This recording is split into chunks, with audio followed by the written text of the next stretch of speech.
this is a wild story, and some people are like, dude, you're full of it, Trey. Like, that's cool. Go for whatever. it. Right. So before COVID even hit, this was like the week before, I had this insane dream that rocked me out of bed and had me up. And I was like, oh, that was an insane dream. And the dream was I had this message that they're going to implant this chip and they're going to control you. Yeah, they're going to try to put this thing in your body to try to control you. Came close.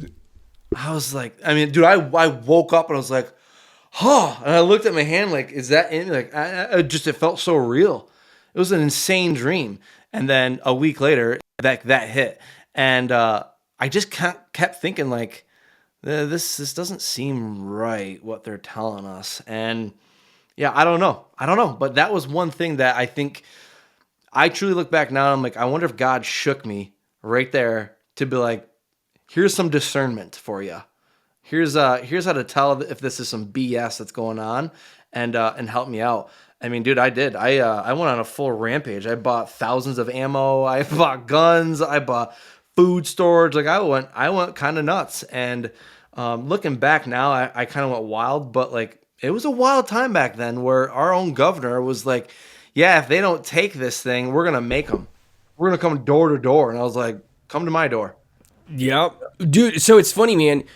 I'm gonna nip something in the bud in your own thinking process here, just a little bit that I can hear here, because I don't think the novelty because I wasn't stateside. I was in Japan and there was no internal lockdown.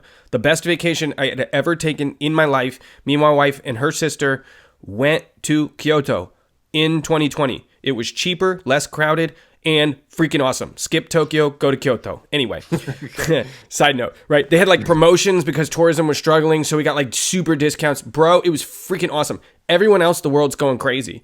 I'm having people tell me from headlines what Japan's doing when I lived in Japan. Right. And then argue with me, and I'm like, I don't care. I'm looking out my window right now. Okay. Right. With all that. People, I think, have brushed over the novelty of the wildness of that way too quickly and just moved on past it. So when you say like, I went a little crazy, you go, I don't know, man. I think if you weren't doing crazy stuff to other people, you were pretty normal, because your governor was telling you when you're allowed to walk outside of your house and when you aren't allowed to. Yeah. Wait a minute. You're being told what you can or can't or must take and put into your bloodstream. Yep. Wait a minute. Right? So I don't agree. Like, I think it's the opposite. Like, literally the opposite. I'm like, whoa, people do not. I had a meeting with a guy that owns a nonprofit that has like a food bank in Okinawa, for example. And we sat down, and this was like 2 or 3 years later. I think it was like 22 or 23, one of those. And we're like, we're on an island.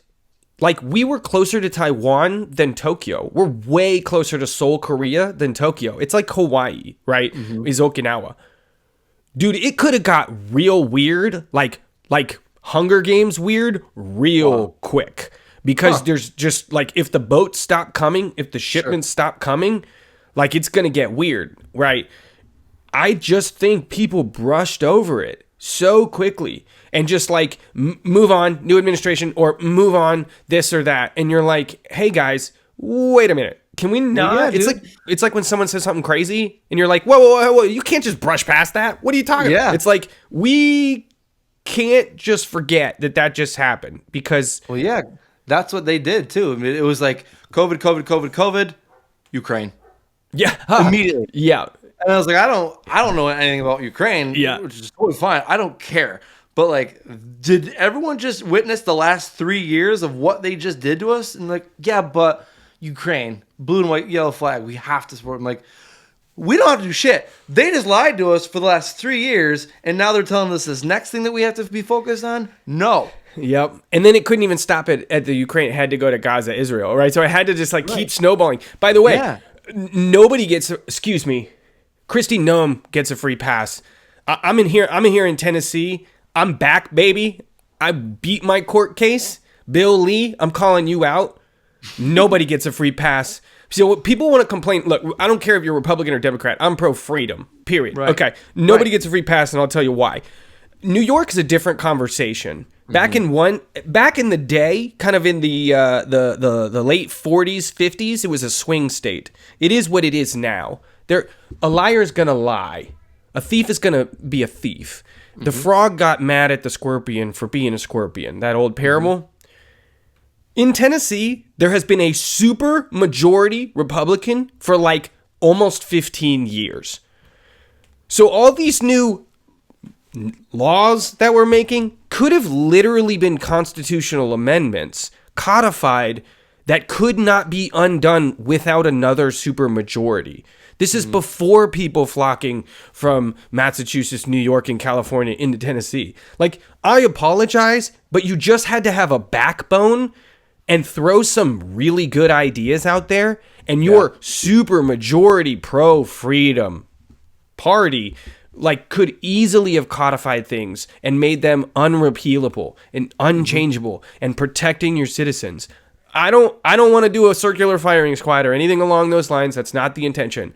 But I am watching way too many people get free passes, pretend like certain things never happened. And whether you're in Tennessee or not, those corporations should not have been, like Vanderbilt, St. Thomas, and those guys should not have been allowed to do what they did do. Like, full stop. And I, from a third party perspective, watching from outside, can say that. Because I'm watching the craziness like a fish in water. You can't always see that. Yeah. And it's like, hey, now. And I don't think you're alone, man. I think a lot of people are stepping back and going, we just went from, pandemic to Ukraine to here. Like, wait a minute. What's the next one? And why are we doing this? What if I just like zoomed out a little bit? What if I just like not get myself sucked into this? What if I just make real changes in my life, the community around me, and I get involved with a church or a youth group or whatever, man? But what I also appreciate, man, is how, like, I appreciate that Trump and Elon are going in on this right now. For sure. Whether you like them or not, I don't care. But you can't get mad that they're being like, hey, look at all this fraud that's right here. Which at the end of the day, you can't get mad about that. No, you can't. And again, you might not like the tweets, you might not like the policies and all that stuff, but at the end of the day, I do like someone who's like, I want to figure this shit out and expose all the bad stuff that's happened. You can't get mad at our RFK coming in there. He's already wrecking havoc with the health stuff. Like, I love that. But I am able to sleep better at night knowing, like, I don't have to really worry about what Biden's going to do now or what bullshit he's going to get us involved with. I don't need to worry about that. So it is. There is a lot of peace in the air. It does feel less tranny in the air. I can tell you that. And again, right? Live and let live. Like, do your thing, but just don't force these things upon me. And I think, look, if I had a little rant there, I apologize. I'd have way less sympathy if my government that I paid taxes for didn't put me through 4.5 years of hell and accusations and waivers and court cases that cost a lot of money. And even at a certain point, even my counsel, my lawyers are like, maybe you want to consider doing X, Y, and Z because this is going to be a long process. And it was like, hey, I don't think you guys get it. Like, you're here because that's not a thing. That's not an option. So I just like very little sympathy in terms of that because I just lived it and wanted to help and wanted to get involved and make real changes in a positive way.